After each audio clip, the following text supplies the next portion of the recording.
ETF index mutual funds నేర్చుకుని stock మార్కెట్లో రాణించాలనుకుంటున్నారా? వెంటనే ఈ నెంబర్కి కాల్ చేయండి. కథలు మనం చాలా చెప్పుకున్నాము, సిరీస్లో వస్తున్నాం కదా.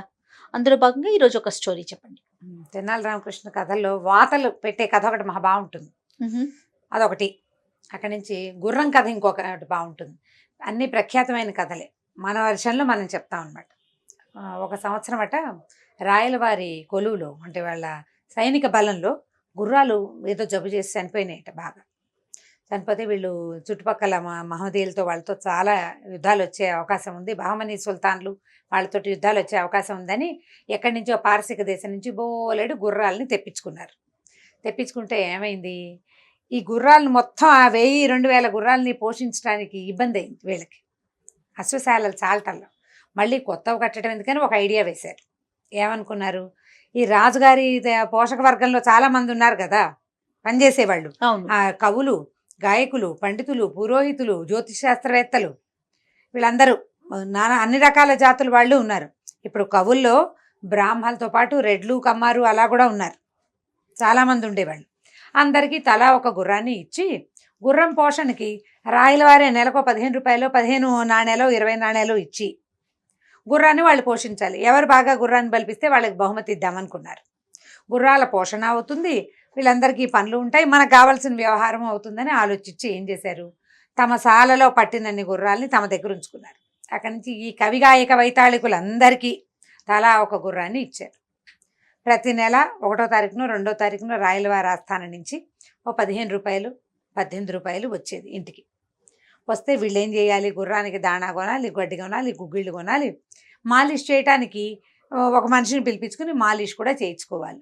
ఆ ఊళ్ళో మాలిష్ చేయడానికి గుర్రాలకి మాలిష్ చేస్తే బాగా పెరుగుతాయి. అవును, తిరిగేవాళ్ళు ప్రజలు, పనిచేసేవాళ్ళు, అంటే ఆ జాతి వాళ్ళు అనమాట, ఆ పనులు చేయగలిగేవాళ్ళు.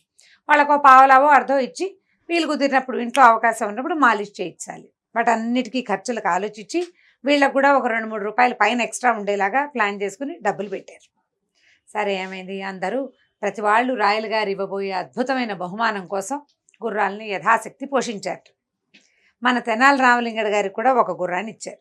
ఈయనేం చేశాడు, దిక్కుమాల గుర్రం వీళ్ళందరూ ఎలాగో పోషిస్తారు, మనం ఒకళ్ళని పోషించకపోతే ఏమైంది, మొదటిది 15-18 రూపాయలు ఉంటే ఒక చిన్న కుటుంబం హాయిగా తినేసేయచ్చు. గుర్రానికే ఆయన డబ్బులు, బోడి గుర్రం అనుకుని ఆయన ఏం చేశాడు, ఆ గుర్రాన్ని తమ ఇంటి పక్కన ఒక కొట్టంలో బయట వైపు నుంచి గాలి కూడా చొరడానంత విధంగా దాన్ని చెక్కలతో కవర్ చేసేసాడు. అక్కడక్కడ సూది బెజాలు మాత్రం లాంటివి కొన్ని బెజాలు పెట్టాడు గాలి ఆడడానికి. ఆ గుర్రాన్ని తీసుకెళ్ళి అందులో పెట్టించాడు. ఆ తర్వాత దానికి ఒక చిన్న గ్యాప్ ఒకటి ఉండేది, రోజు ఒక గుప్పెడు గడ్డి, అది బతికి ఉండడానికి సరిపడా గడ్డి మాత్రం లోపలికి పెట్టేవాడు. సరే ఏమైంది, ఒక 2 నెలలు 3 నెలలు గడిచినాయి. ఈ 2-3 నెలల్లో తెనాలి రామలింగడు గారు 10 రూపాయలు వెనకేసాడు. ఎందుకంటే నెలకు 18 రూపాయలు వచ్చేస్తున్నాయి. అవును, 2 నెలలు 3 నెలల్లో 3 18లు వచ్చినాయి. ఆ డబ్బులు లోపల పెట్టుకున్నాడు. గడ్డికి ఎంత అవుతుంది, వాళ్ళ ఇంట్లో ఉన్న గొడ్లకు తెచ్చే గడ్డి ఒక గుప్పెడేస్తారు, గుర్రం చచ్చిపోకుండా బతికుంటుంది అంతే. గుర్రాలని బతికించి ఉంచడం కాదు, బలంగా ఉంచడం ఇంపార్టెంట్. ఈయన ఆ పని ఏం చేయలే. సరే ఏమైంది, కొన్ని రోజులు పోయాక అందరినీ రాజుగారు అడిగారు, రాయలవారు, మీ గుర్రం ఎలా ఉంది, మీ గుర్రం ఎలా ఉంది, మీ గుర్రం క్షేమ సమాచారాలు కనుక్కుంటే ప్రతి వాళ్ళు మా దగ్గర సూపర్గా ఉంది, అలా ఉంది, కథం దొక్కుతుంది, సకిలిస్తుంది, మా గుర్రం ఇంత ఎత్తైంది అంత ఎత్తైంది అని చెప్పారు. తెనాలి రామలింగాన్ని అడిగారు, ఏం రామలింగా నువ్వేం మాట్లాడటలేదు, గుర్రం ఎలా ఉందంటే, అబ్బో కొవ్వు పట్టేసిందండి గుర్రానికి, అస్సలు మాట విందది, ఎంత పొగరు పట్టిపోయిందో దానికి, దాని బంది ఆపడానికి చచ్చిపోతున్నానండి నేను అన్నట్టు అనేసరికి రాజుగారు ఆశ్చర్యపడి, ఇదేంటి వచ్చినవన్నీ ఒకే జాతి గుర్రాలు, వీళ్ళందరూ మా గుర్రం బాగుంది బాగుందని వాళ్ళు చెప్తుంటే బాగుండలేదు, ఏదో ఎలాగో ఉందని చెప్తున్నాడు ఈయన. ఏమిటో దాని విడ్డూరని చూద్దామనుకున్నాడు. సరే ఏమైంది, ముందు తను వెళ్ళకుండా ఈ గుర్రపు సాలల్ని అజమాయిషీ చేసే వాళ్ళలో కొంతమందిని పంపించారు. చూసిరండి, ఈ వచ్చిన వాళ్ళలో ఒక సాయిబు గారు ఉన్నారు. సాయిబు గారు అంటే కొంచెం గడ్డం అది ఉంటుంది కదా. సరే ఈయన ఏం చేశాడు, దగ్గరికి వెళ్ళిన తర్వాత మన రామలింగడు ఏమన్నా అంటే, అది చిన్నది అడ్డం ఉంది కదా, దాన్ని పక్కకి తీస్తే మీకు కనపడుతుంది గుర్రం అన్నాడు.